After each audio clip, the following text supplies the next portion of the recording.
आणि यानंतर बातमी आहे नवी मुंबईतून। नवी मुंबईत आयुक्त तुकाराम मुंढेंविरोधात राजकारणी आणि सर्वसामान्य नागरिक अशी लढाई सुरू झाली आहे। आयुक्तांच्या कारभाराविरोधात सर्वपक्षीय एकवटले। शिवसेना, काँग्रेस आणि राष्ट्रवादीच्या सर्व नगरसेवकांना पक्षाच्या वतीने व्हीप जारी केला आहे। केवळ भाजपच्या 6 नगरसेवकांचा अविश्वास प्रस्तावाला विरोध आहे, त्यामुळे उद्याच्या महापालिकेच्या महासभेत आयुक्तांविरोधातील अविश्वास प्रस्ताव पास होण्याची दाट शक्यता आहे।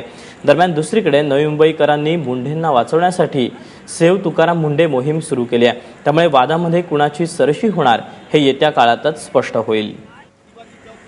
अगर कोई पॉलिटिकल आदमी अगर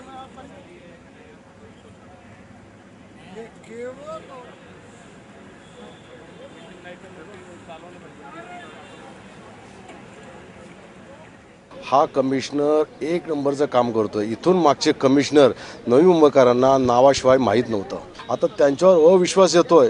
यामध्ये लोकांचं, आम्हा सर्वसामान्यांचं दुर्दैव आहे की आमचे लोकप्रतिनिधी त्यांच्यावर अविश्वास आणतात। तो आमचा अविश्वास नाहीये, हा लोकप्रतिनिधी त्यांच्या वैयक्तिक गोष्टींसाठी केलेला असू शकतो, त्याशी पब्लिकचा काही संबंध नाहीये। करीब 5 महीने उनको यहाँ पे हमारे सामने या 6 महीने उनको हुए हैं और इतना अच्छा काम उन्होंने किया है, शुरू किया, और हमें मालूम है उनको कितनी परेशानी आ रही है। और इसी के साथ में हम लोगों ने यहाँ से उनका सपोर्ट मुंडे का इंटरनेट के ऊपर भी उन्होंने हमने शुरू किया था कैंपेन। मैं तो एज ए सिटीजन हम तो ये चाहते हैं कम से कम 3 साल वो यहाँ पे रहें। मतलब हर एक छोटे से छोटे एरिया में उनका कंट्रोल आ गया है। वो लोग मतलब देख रहे हैं और कुछ भी अगर इशू आता है तो बहुत क्विक रिस्पांस होता है।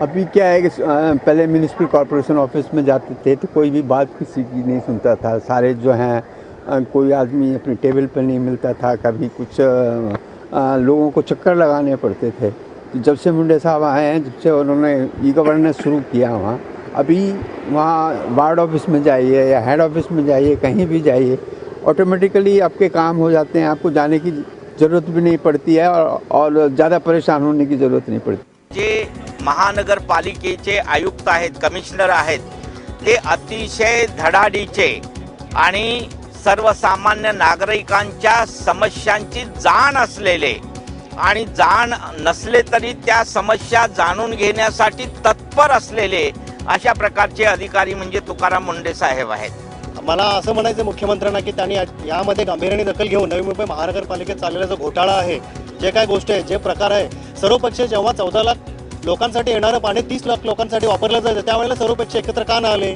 इतका भ्रष्टाचार नवी मुंबईमध्ये होत होता, त्यावेळेला कुठे गेले होते सर्वपक्षीय एकत्र का न आले?